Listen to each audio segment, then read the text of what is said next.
Dawatek nga tumakderti kapsat. Iti basahan iti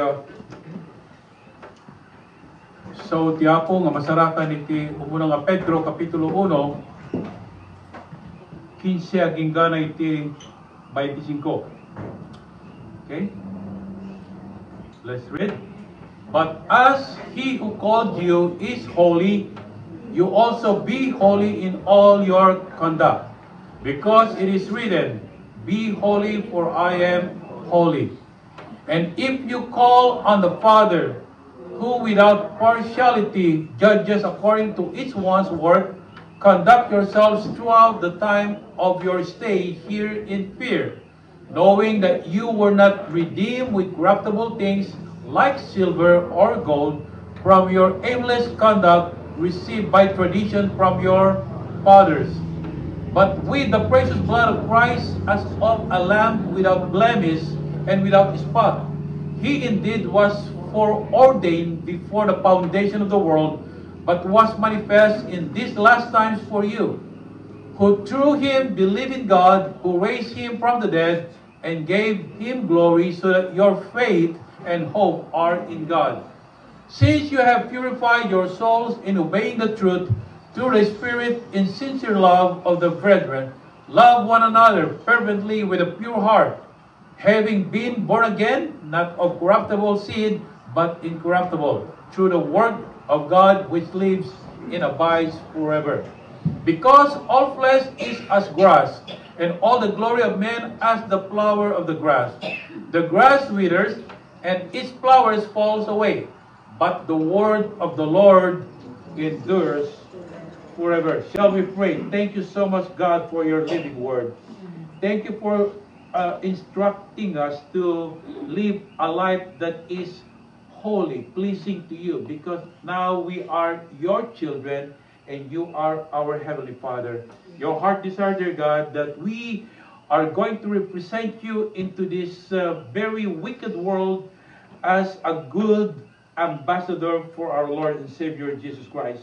So I pray now for your blessing as we listen and study your word. Dawatek ba't kang o Diyos nga pakawanam kadimot, iti amin nga nagkurangan mi, iligasta ket awan kumapo dagiti makalaped, waray pa dagiti bendisyon, ngayon kay paay kada kami. Agyaman kami ti pamakawan mo, agyaman kami ti Espiritu Santo, ngayso ti mangidalan kada kami, ting kami panagdengeg ken panagadal kada ti sasaom, pagbalin na kami kadi amang nga natarnaw, na santuan nga anak mo iti kasta, agbalin kami nga bendisyon. Kadagiti amin nga tattao, uray pay kadagiti bukod mi nga pampamilya. So dawat mi nga rod, tibilig ti Espiritu Santo, mga trabaho kadagiti nagbabay tami. Tinaga ni Kristo nga pumi dawat mi rigdoy. Amen. Please be seated. The title of this message is called to Holy Living. Panangawag kadagiti ti Dios iti nasantuan nga panagbiag. You know, as we know, the Peter was not a perfect person like us. Peter journeyed from defeat to victory. He has a lot of failure. Iti panagbiag na sakbay nga naramat ti Apo Isuna nga nindaklan nga apostle. At pinag-deklarar iti naimbag nga damag iti Ebanghelyo, isuna kat adumat dagiti nagkamalyan na, iti makungkunan nga weaknesses na. So Peter journeyed from pride to pointing others to Christ. He was so prideful. You know, there was a time that he said to Jesus Christ, I'm going to prison for you, or I'm not going to allow anyone to touch you. You know, he's trying to tell it to people or to Jesus that he could protect Jesus and the other disciple. So again, he journeyed from an explosive temper to walking as Jesus walked. At iti makungkunang problema na iti panagpungpungtot na. Ayan.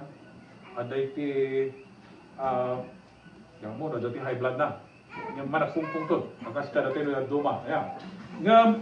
Again, isuna ket nagbalin nga na adipon tiya mo, he became a very, very humble person after Jesus revived his spiritual life.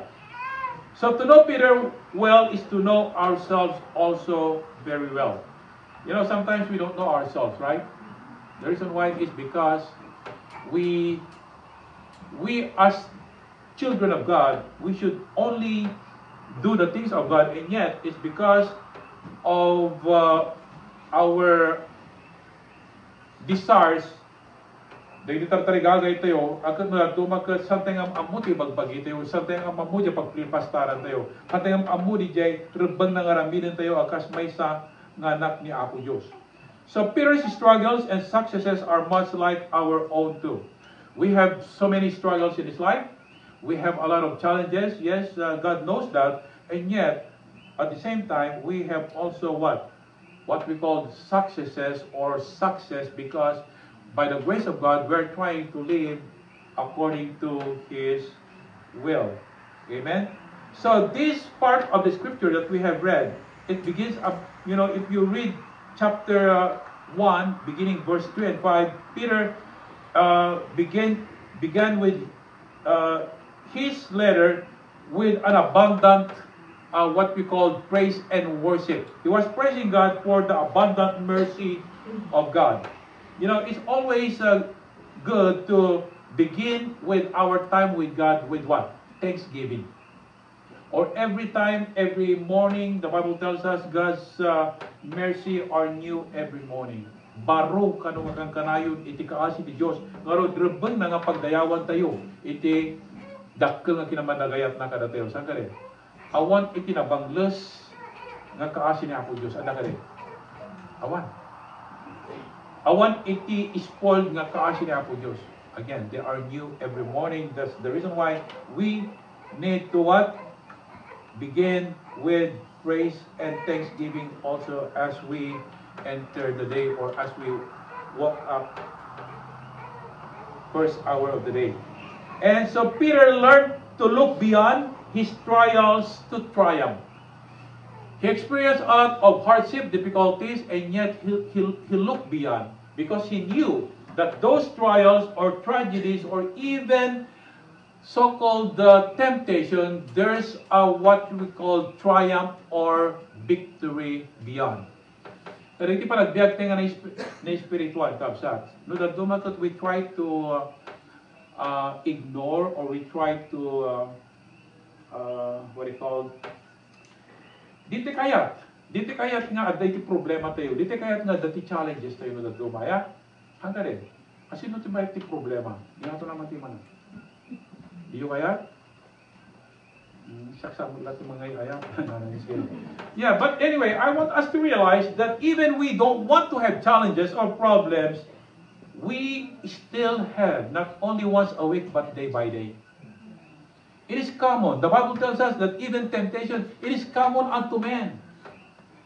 Gagangay deta, nga masulisok ti amin, aditi pangarigatan tayo, aditi challenges tayo. But laglagi po nyo kapsat, like Peter, he learned to look beyond his trials to triumph. That should be also our attitude, that even we experiencing a lot of challenges or trials in life or difficulties, we must always look beyond, because there's always what we call success and victory and blessing. Can you say amen? Amen. Di pagsasaong itilikudan kanu iti ulap at dalat ta iti ana. Iti rainbow no dati init. Yeah, behind the clouds, the sun is still shining. Ang tari. And at the end of the tunnel, ano din pagsasama mo na, at the end of the tunnel, there's always what? Light. Nasitmod yung tunnel. But into numalpasan mo yung tunnel, at that iti silaw. So, kastamot ka rin iti challenges. And that's what Peter learned. So, why does Peter call us to holy living? Apay, nga ni Apostle Peter kat awawagan na tayong agbyag nga na San Juan. I want us to realize that when we became a children of God, the Bible tells us that we became what? A righteousness, or we became righteous because of Jesus Christ. But holy living, that should be done day by day, moment by moment. A holy living simply means to be separated from the world system or the things of this world. The Bible tells us, love not the world, for the things of the world are what? The lust of the flesh, the lust of the eyes, and the pride of life. So, dito ka nga sa ugabsat. Masapo nga, i-separate tayo, tibiyag tayo, kada iti bambanag na yung lubungan. Adu na iti bambanag, nga pakaperdyan tayo, kat na duma, umanamong tayo, dagijay kayat iti kabusor mo iti lubong. And, dito kat ibaglata. Yesterday, we were in Habi, and the nanas there, they were saying, while I was preaching, they said that they got invited to this wedding, and the wedding that they are going to attend is a same-sex wedding party. And so, anak ni Bangka Dakwada, kas may isang Kristiyano, kas may isang anak ni Apo Diyos, ibagak ka na kayo sa nga mapan. Mali yun? Apay? Because the Bible says, be holy for I am holy. Meaning, don't be a part of their sin. Mali yun, kapsat? Iti panagasawa, ti babae kan babae, kagura ni Apo Diyos. Kan lalaki, kagura ni Apo Diyos. Ang kade. Babae kan no dyan, kasar. Anamot kan, Kristiyano ka, yung kaatendaran, uri gayim mo. Iba ka na kayo. No Kristiyano kayo kapsat, no anak na kayo ni Apo Diyos, hanyo ang kanunungan ti aramid dagiti dakes. Because it's against the will of God. Holy living. How can you say you are trying or you are living for God's glory and honor? No, makikompromise ka mo't itilubong. Right? Iti panagasawa is only designed for man and a woman. Mali na ba? Hanga babae kan babae. Kan lalaki. That's the reason why God destroyed Sodom and Gomorrah. Don't you know that? Hanga rin. Yes. That's the reason why God destroyed this earth through flood, waters, because of those kind of sin. At that iti same-sex activities idi time ti Sodom and Gomorrah. Kastamatan idi chapter 6 iti flood of Noah at that dagitang actividades.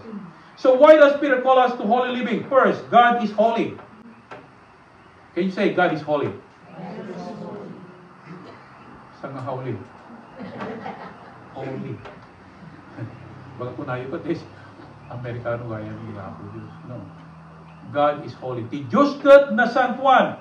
Because it says here, verse 15, He which hath called you is holy. Di jay nangayab kada kayo, una na kasi nangayab kada tayo, ni Apo Diyos. Who called you and me? God, the Lord Jesus Christ. He called us from darkness to light. From hell to heaven. From the bondage of sin to a holy living. From Satan to Jesus Christ. He called us. Inawagan natin yung agbyag na nasantuan. God's holiness is declared throughout the Bible. God did not commit any sin. And He is not going to commit any sin. Because He's a holy God. Ni Moses, nasusuro na ni Apo Diyos kat nasantuan nga Diyos.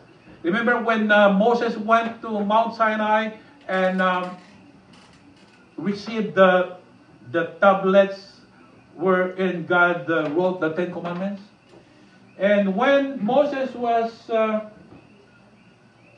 facing God, talking to God through the burning bush, God said to him, Moses, take off your what?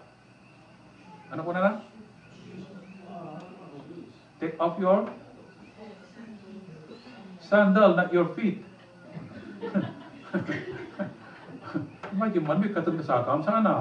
Kuna na ikatam deta chinelas mo, uno sandal mo, because you are standing in a holy ground. You see, even just the sandal, thank God we are allowed to come into the sanctuary with our shoes. Right? So, but anyway, my point here, it tells us that God is a holy God. Isaiah learned that God is holy according to Isaiah chapter 6. Holy, holy, holy. The Bible tells us, Isaiah said. And even John, who wrote the book of Revelation, learned that God is holy. According to Revelation chapter 4, verse 8. So God's holiness is unchanging. Hanggang balbaliw iti kinasanto ni Apo Diyos. Maring kapsat, God's holiness is unchanging. He is unmoved by shifting moral standard, meaning He remains holy not only for several years but throughout eternity. Agnanayon nga nasantuan. And the Bible tells us that we will one day stand before this holy God. Baki tumakder tayo iti sangwanan dahil nga nasantuan nga Diyos, and the Bible tells us that we are going to give an account. Meaning, idatag tayo iti bagbagi tayo iti sangwanan ti Diyos, kat anyaman nagdinaramidan tayo iti lasag, kung natinasan ito mga surat, magunggunan tayo. God is going to reward us according to what we have done in the flesh. So again, God is holy. And He's calling us to live a holy living. Verse 16 tells us that the goal is holy living. Number 2, the goal is holy living. Iti goal tayo kung mga Kristiyano, iso ti agbyag nga nasantuan. Can you say amen?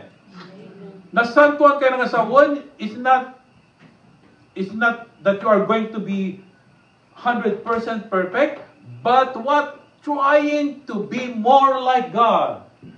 To be more like Jesus. And how can we do that? By what? Obeying God moment by moment. And we cannot be more holy or become holy if we don't spend time with God. Malay ka sa? Dagiti ubing. Datayo nga kwa. Datayo nga grandpa, parents. Asino kada kayo ti mga ipagpabuya iti Miss Rachel Show kada ti apo ko na uno anak na. Ingato naman ti mana. Nagkatawa kayo, amoy na apay, namin ipagpabuya yung kada tapuyo. Amuyo kastoy. Because the more you spend time watching Miss Rachel, ano ti mapasama? Tumultulad kayo mo di pa nagsauna. Nakasla ubing-ubing kayo. Right? Huwag ko na yun.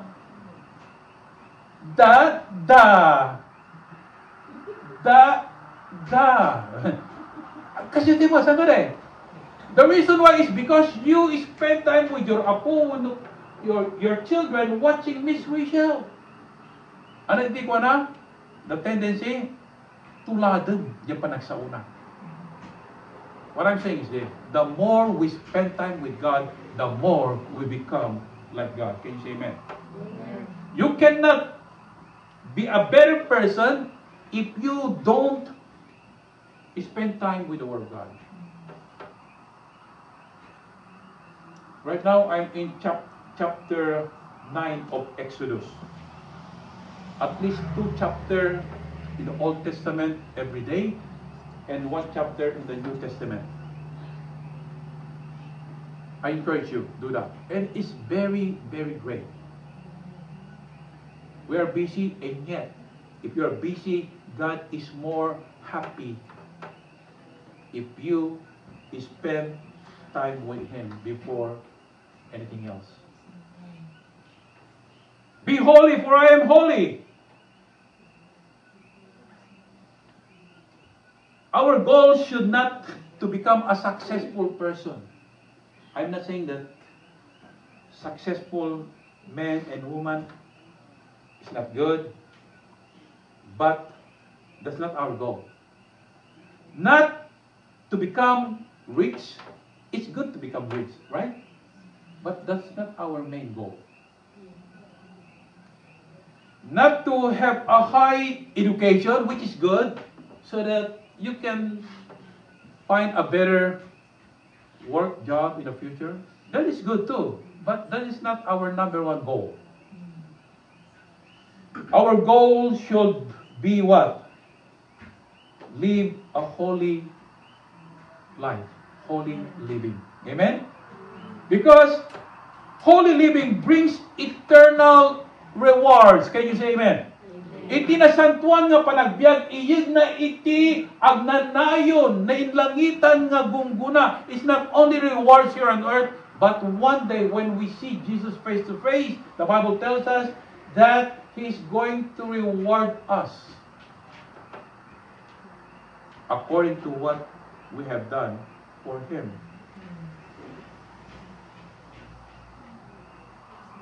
Seek ye first the kingdom of God and His righteousness, and all these things shall be added unto you. And the Bible tells us, 6:19 of Matthew, di kayo gumagurnong ka, dahil kinabaknang nyo, gamgamong nyo, tirabaw tinaga, nga iso, nga dadaulan ti anay, dadaulan ti buot, takawon na dahil tatakaw, magurnong kayo kuma, dahil kinabaknang nyo, nga nilangitan, nga iso, nga sa nga madadalo no matakaw. Isn't it? Right? Yes. Deta iti kayat ti Diyos. So holy living, again, brings eternal rewards. Holy living identifies us as the children of God. Because, you know, sometimes, because we have friends, unbelieving friends, sometimes we follow the way they, what? Act or they live. Instead of us trying to influence them, we are being influenced by them. Love not the world. Again, kung natin Biblia, hamoy atong tilubong, kung natin Biblia. We are to present our bodies as living sacrifice to God, according to Romans chapter 12, verse 1.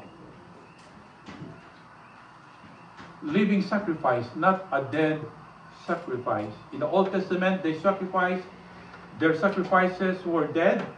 They bring the animal into the temple altar, and the animal should be killed, and the blood is going to be poured out, and they are going to burn the body. And the Bible tells us that God is going to accept that offering or sacrifice as a covering of their sin. But thank God, right now, idi ni Apo Jesus imay kirabaw tinaga, nga isunan tinang isakripisyo ti bagina tapnong kasta, yadara na iso ti manguwas ka di basbaso tayo. In return, we need also to what? Sacrifice our lives a living one. Meaning, give our lives to God as a living sacrifice. This kind of commitment reveals God's will for our lives. No, dito nga tarigagay tigap sa kahit nga sa wungarod nga tarigagay tayo, we want a holy living. Even maybe you're not very let's just put it this way. Maybe when you talk about your faith in Christ to your friends or to your co-workers, saan ka nga popular? Probably they hate you. They don't want to talk to you, right?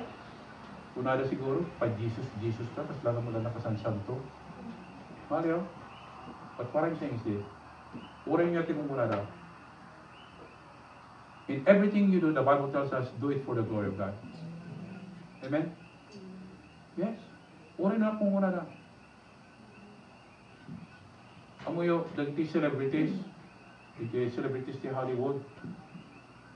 At sagay sa nga Kristiyano nga namati. They experience so much, what do you call, panakilagdadanes. But thank God that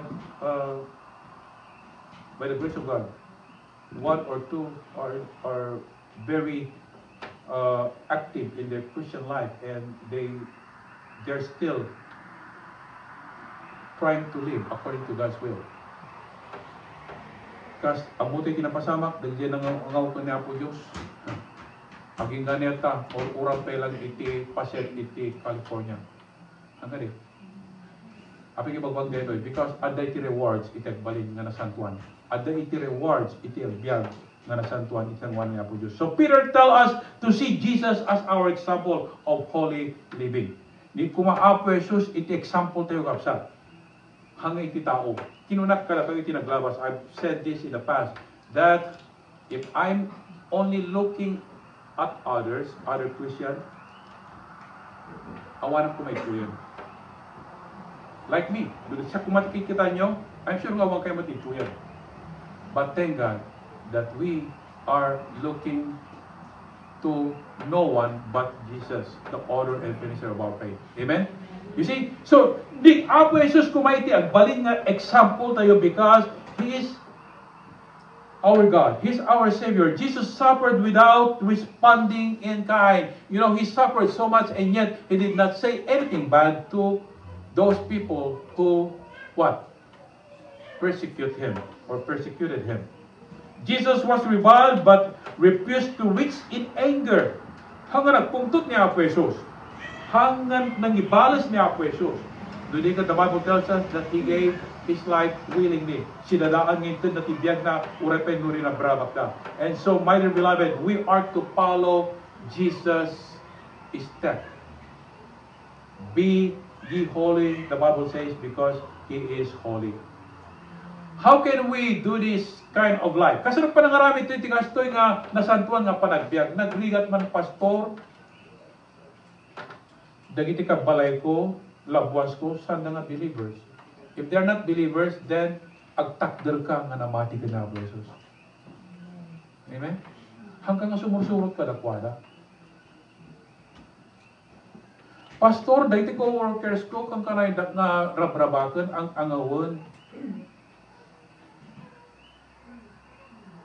Okay lang. Sa mga surusurutan, ti klase ti panagbiag ka. Surutan niya Apo Jesus. Amen? So how can we do this? How can we live a life that is pleasing to God? A life that is holy before God. Listen to this. The number 3 tells us that grace bridges the gap. Meaning, focusing on God's holiness brings conviction of sin. The reason why sometimes we cannot do the things of God because we are not focused on God. Ang galing.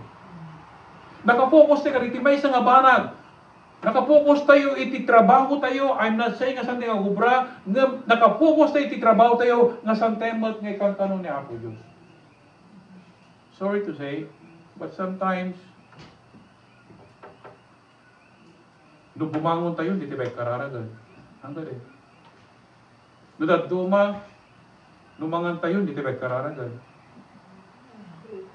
Nung daduma, lunch break tayo, hindi trabaho tayo, hindi tayo kararagan. Sa puta mabay tayo, nga dati mangkikita ka dati ng kararagan. Hanggang eh. So focusing on God's holiness brings conviction of sin. God is holy and we are not. The Bible tells us that niya po Diyos nasantuan, something na nasantuan, but again, if we are not going to live a life that is holy, we are just making ourselves what? Unhappy. Hanggang naragsak tibiyag tayo. If we are going against the will of God, we are not happy, believe me. Maligam sir? Amen? Yes, we are not. So what can we do to bridge the gap between us and God?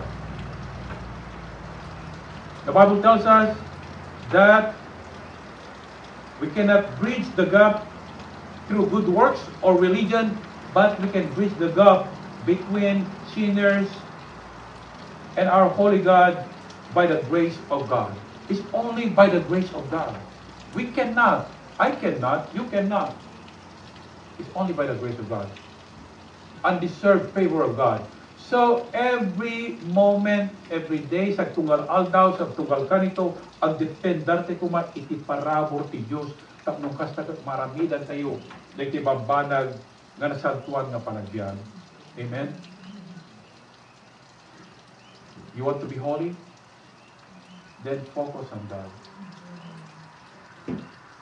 Depend on the power of God. We are all experience temptation. Sa tunggal may sa garatayo, may experience natin iti temptasyon. Sa tunggal may sa garatayo, masulisog nga basol. Again, we need to focus on God, and we need to depend on the grace of God so that it bridges the gap between sinners like you and me and our God. And after that, do good works. Do good works. Let your light so shine before men that they may see your good works and glorify your Father who is in heaven. Because doing good works, again, it glorifies God. And others will be what? Blessed. Nagpintasan tibiyag ni Charlene, ang taurino, do problema na nakataltal na nakaragragsak, agis-isim lang ka, kaslawan ti problema na. Ayun mo, nagdamang ibaga talaga ni Kagaya. Dali, at dati nagpuna kanyak, bugo, dahil dati nagdagayin ko. Apay pare, kaslawan ti problema. Ado mo ti problema. Nang depende, no kasano, iti anak, panang treat mo rin yung problema. Again, we need the grace of God. Holy living cannot be achieved through human effort. Holy living is produced by the Holy Spirit living within us. The blessing is we have God in our hearts through the Holy Spirit. So there is no reason that we cannot live a holy living. We can. We can by the grace of God. Amen? I can do all things through Christ who give us what? Strength. The Holy Spirit brings holiness in those hearts that are yielded to Him. No ito tayo tibiyag tayo ni Apo Diyos, magkurati tayo, Apo, dagiti struggle ko, dagiti pakasusulisuwak, dagiti baso nga naramidan, iyawat ko tibiyag ko kung ka, kaya't ko tibiyag na nasatuan. My dear beloved, the Bible tells us that the day of the Lord is near. As he did it ni Apo Jesus. Kaya't natayo nga matakwatan nga aramid ka dagiti masaya at pagayatan na agbyag na nasatuan. Sapay ko ma. Tagal dito nga magpuningal daw. Agbyag tayo, kamakayayo ko niya Apo Jesus. Amang nasantuan, agyaman kami. Iti saog ngayon kami ng agad, iti dito marabi. Idawat ko amang at tulungan na kami nga mangawat. Kaya mangiaplikar iti kasta, kaya salang nga sika iti maragsakan, no digat paida kami iti mabindisyonan. Tapo iti panagaramit, kaling iti pambanan nga pakayayawam, nasantuan nga panagbiag, kaya iyad na iti adu nga gungguna iti panagbiag mi. Mabalik ang gungguna iti sarunat, gungguna iti natal na nga panagpampanunot, kan gungguna iti naragpo nga puso nga iti laksid, iti nagkado.